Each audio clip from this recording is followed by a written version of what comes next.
I approach The Sims very much like a game. I like to achieve something in the game. Real comedy, drama, tragedy at our fingertips creatively. So we're going to pull all of those different kinds of stories into the game. We're going to pull every emotion into the game and make new experiences for people.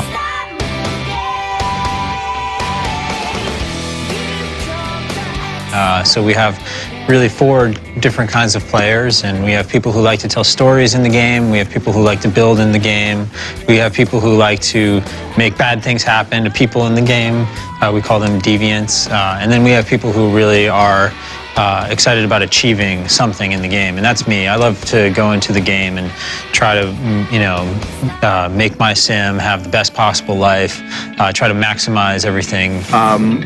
We were trying to explain what this game was really about, and for a long time people didn't understand what Will was really trying to do.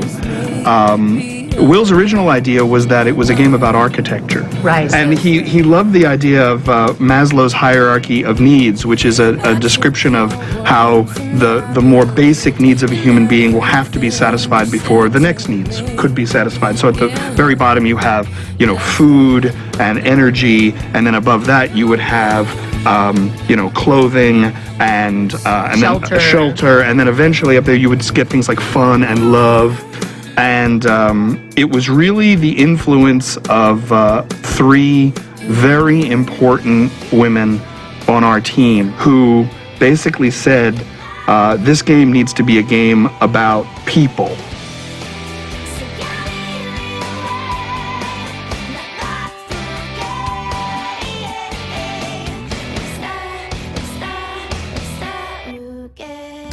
It's funny, very early on in the game, if you're familiar with the game, you know that there are 3 modes to the game, and the original names of those modes were people, architecture, and objects. They were nouns.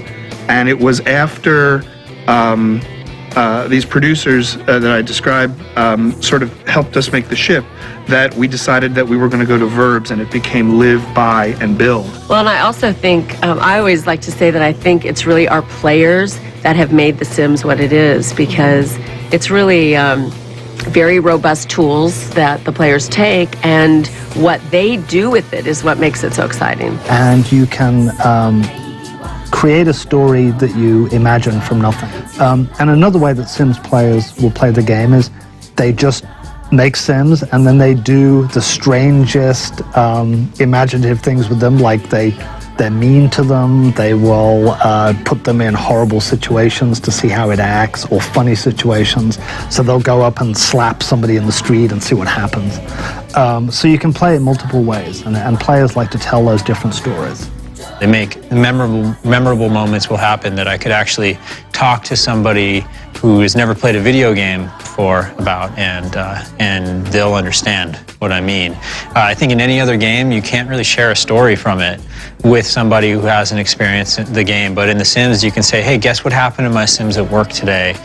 Guess what happened to my Sims on their date? And everybody's going to understand what that means. So that's how I play The Sims.